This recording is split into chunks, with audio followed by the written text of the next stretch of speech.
and welcome to another Giant Slayer TV video. Today, our Challenger Analyst will be doing a deep dive into one of the current meta compositions for 10.4, Shadows. This will delve deep into the early, mid, and late game of the build while tackling core champions, items, and positioning. But before we begin, please don't forget to click the links in our description. Give your support to everyone who helped make this video happen. We host many TFT tournaments with plenty of exciting content to come, so be sure to also follow our Giant Slayer TV social medias. But before we begin, we do need to tell you that Shadows will be nerfed today. It was announced after the video was originally made, but the comp should still be viable. This video is about how our Challenger Analyst normally wins with the comp. Please note that most of this video is based off of patch 10.4 and not patch 10.4b, which should be released shortly. All right, let's get right into the video. Before we make our way into how to play the build at each stage of the game, let's talk about core items for Shadows. Items for Shadows are generally given to Kindred and Scion as your primary carry and frontline defensive unit. After those two, the items you give mostly depend on what extra components you have, but Master Yi is often a good choice late game to stack, and any other defensive items can be great for either frontline or backline champions. Core items on Kindred vary,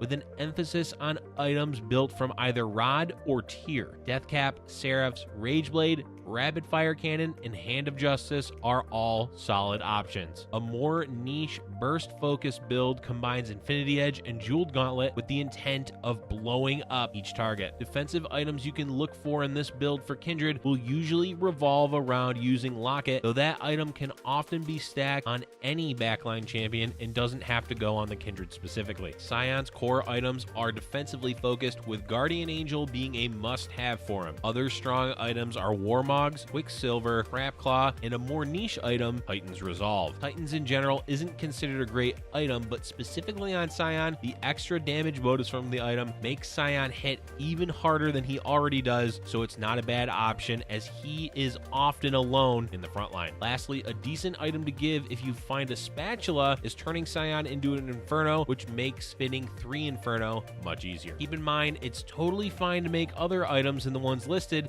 and you can prioritize stacking other champions depending on what components you have. Locket, for example, is a great choice, and some players prioritize making it in Shadow build. Master Yi, as mentioned, is another strong champion to stack items on later in the game, with an emphasis on attack speed or defensive items such as Rageblade, RFC, and Quicksilver. The last item to mention that has had a great impact for Shadow is Zephyr. Using Zephyr to try to lift up the front line, or at least an important frontline champion like Tarek, is often a great way to snag the mid and late game win. It can be given to Scion, but even throwing away a 1-star champion to get a clutch Zephyr off can work well. Before we talk about the early game, let's go over the core champions of Shadow. Kindred and Scion are the most important for early and mid game, with Master Yi as the important late game champion. Those three make up the core of 3 Shadow, though early and mid game you will generally be running Malzahar as your 3rd Shadow. While Shadow Lux is great for the build, she isn't reliable enough to get each game, so when you transition your build into 6 Shadow,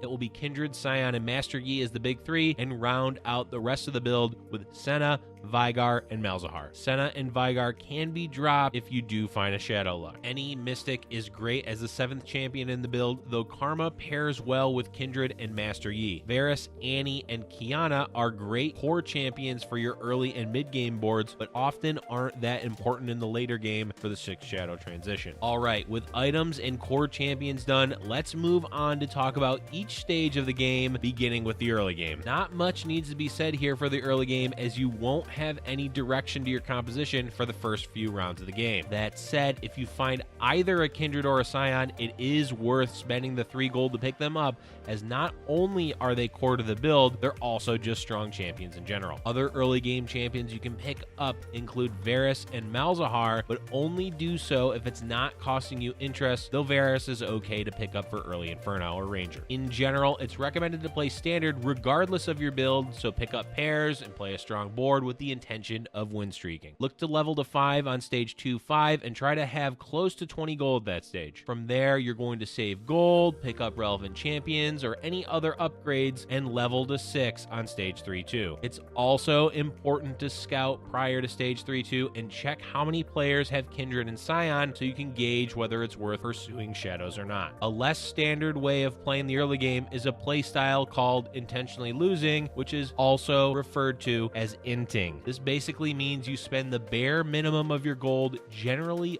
only relevant champions for Shadow, and save up your gold. This does come with the risk of taking extra early game damage, but the goal is to build up a larger economy in the early game while also guaranteeing you get the items you want from the carousel. Whether you play standard or greedy for the early game, both transition into the mid game with the same intent. That intent is to level on stage 3-2 to level 6 and roll down a bulk of your gold. Do not go below 10 gold and preferably stop around 20 gold. If you played greedy, you're likely to have more gold to roll here, but in either case, the goal for the beginning of the mid game is to roll and find a Kindred 2 and Scion 2. Malzahar, Varus, and Annie are all good to pick up when you're rolling gold on 3-2, but they are secondary champions for the build. Kindred and Scion are the most important part to find and get upgraded in Shadows, as they provide the most amount of damage, as well as Scion being a primary frontline for Shadows. Other good options to look for are Malphite, Kiana if it's an Inferno or Mountain Map, or Yorick. While none of these will likely end up in your final build, having them for your mid game to stabilize is just fine. After stage 3-2, it's not recommended to roll anymore. Just save up gold and play for rolling on level 7 to finish any upgrades you didn't hit previously. Scout around to check what other players are playing and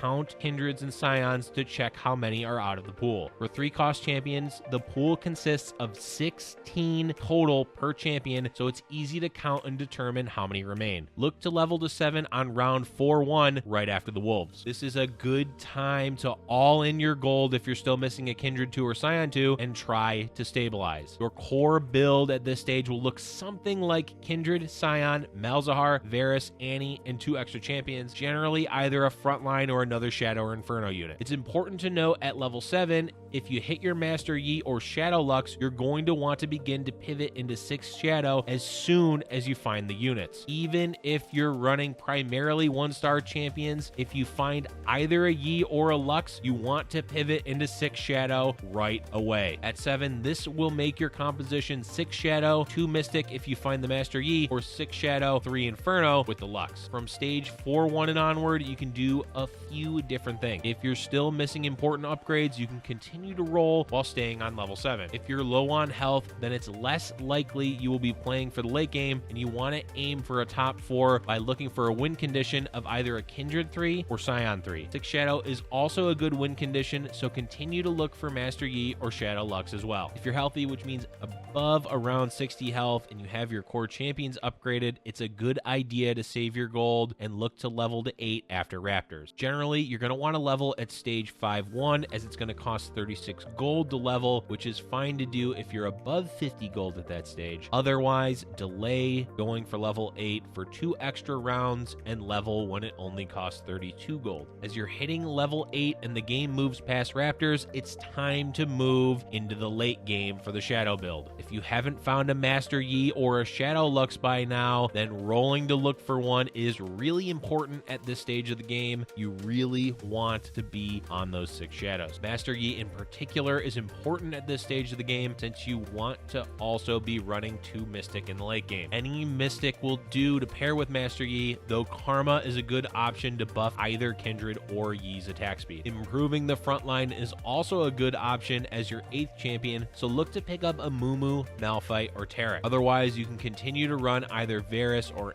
Annie, though you may not have 3 Inferno, since you definitely want to be on 6 Shadow. Kindred 3 and Scion 3 are primarily how Shadow will go about closing a game to get a 1st or 2nd place finish. It's much harder to do if any other Shadow or Ranger player is alive, so be sure to scout and check out how many of each champion is taken. Shadow will have trouble against Crystal late game as the damage reduction blocks a lot of the burst that Shadow provides. Berserker with Glacial and Poison can also be troublesome to handle in the late game, though it really comes down to positioning. Whatever late game builds you're running, there are two important things to do: scout and position. Positioning for Shadows is generally easy as you keep Scion in the front by himself and keep the rest of the Shadows on the back row and spread out slightly. In the late game, this remains the same, though you will often have a few more melee champions that you can have towards the front line, but make sure Scion is in the best available spot to get his ultimate off early. If you have a Zephyr, it's best used against either important backline champions or lifting up a hard to deal with frontline champion like Herrick or a unit with Guardian Angel. This is one of the best ways to get around Crystal, so your Kindred can pop off without getting stuck on a Crystal champion. Kindred is the most flexible champion for Shadow in regards to positioning. Keep scouting around and checking what units are in the other player's front line and note what you've been playing. Anyone you haven't played in a while, make sure to scout that board in particular and position your Kindred to burst down a weaker unit. Always be moving your Kindred each round as it keeps other players guessing where you'll position them. One last thing to note about positioning is to be aware of enemy Zephyrs. A current meta trend is to have